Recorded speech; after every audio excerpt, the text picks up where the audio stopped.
ធ្វើ content unboxing ឲ្យបានយូរទៅដូចធម្មតាចុះបើសិនជាឥឡូវយើងសាក unbox អាកាសយានដ្ឋានអន្តរជាតិមួយទៅមិនដែរ You arrived at your destination.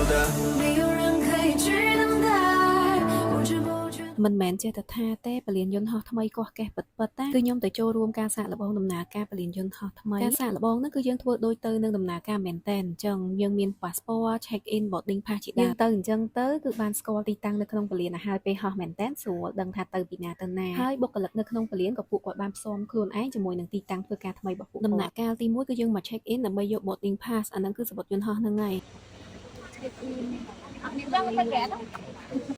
បានអាប់ក្រេតទៅព្រីមៀមដាក់វ៉ាលីថ្លឹងគីឡូអីគឺនៅកន្លែង check in ហ្នឹងហើយដំណាក់កាលទី2គឺយើងត្រូវ scan សំបុត្រយន្តហោះនៅកន្លែង scan សំបុត្រហ្នឹងគឺគេមានបុគ្គលិកផ្ដល់ព័ត៌មានបើយើងអត់ច្បាស់អត់យល់កន្លែងណាអីអាចសួរពួកគាត់បានយើងមើលសំបុត្ររបស់យើងទៅអាកន្លែងដែលមាន barcode ហ្នឹងគឺដាក់ scan នៅហ្នឹងទៅដំណាក់កាលទី3គឺ security check គឺគេ scan អវ៉ាន់ដែលមាននៅលើខ្លួនយើងទាំងអស់ហើយគេសុំ check passport ដូចគ្នាបន្ទាប់មកទៀតដំណាក់កាលទី4កន្លែង scan passport នៅក្រោយខ្នងខ្ញុំហ្នឹងគឺជាម៉ាស៊ីន scan passport ហើយកន្លែងអញ្ចឹងអីគឺយើងអត់អាចចេះតែថតបានទេព្រោះអាចនឹងដោយព័ត៌មានផ្ទាល់ខ្លួនឬក៏ព័ត៌មានរបស់អ្នកដទៃដែលកំពុងតែ scan ដូចគ្នាឆ្លងផុត4ដំណាក់កាលហ្នឹងយើងបានមកដល់កន្លែងថតរូបដ៏ស្អាតបំផុតនៅក្នុងពលានរបស់យើងហើយការដែលមកសាកល្បងបើកដំណើរការហ្នឹងណាគុំជាងគេគឺកន្លែងថតរូបមួយហ្នឹងហ្មងពួកដឹងថានៅពេលដែលបើកមែនតែនទៅគឺអត់អាចស្ងាត់អញ្ចឹងបានទេដឹងតែមនុស្សជាប់ពេញហ្នឹង She's working on 3 things right now. Herself, her life, her happiness. She is me.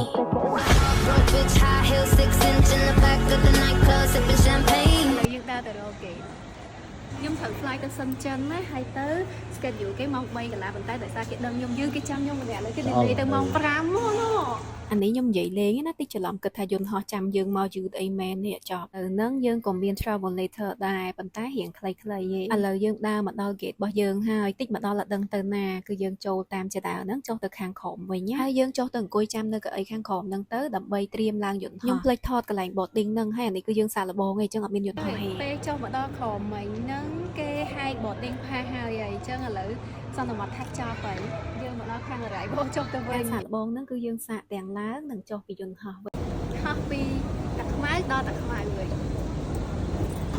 ហើយតែកាមកយកវ៉ាលីប៉ុន្តែយើងអត់មានវ៉ាលីទេពេលមកដល់គឺយើង scan passport ចេញសិនបានយើងអាចមកយកវ៉ាលីបានតែកន្លែងហ្នឹងគឺយើងអត់អាចថតបានទេណាវីដេអូ unboxing ពលានថ្មីរបស់ខ្ញុំចប់ហើយបងប្អូនបាយបាយ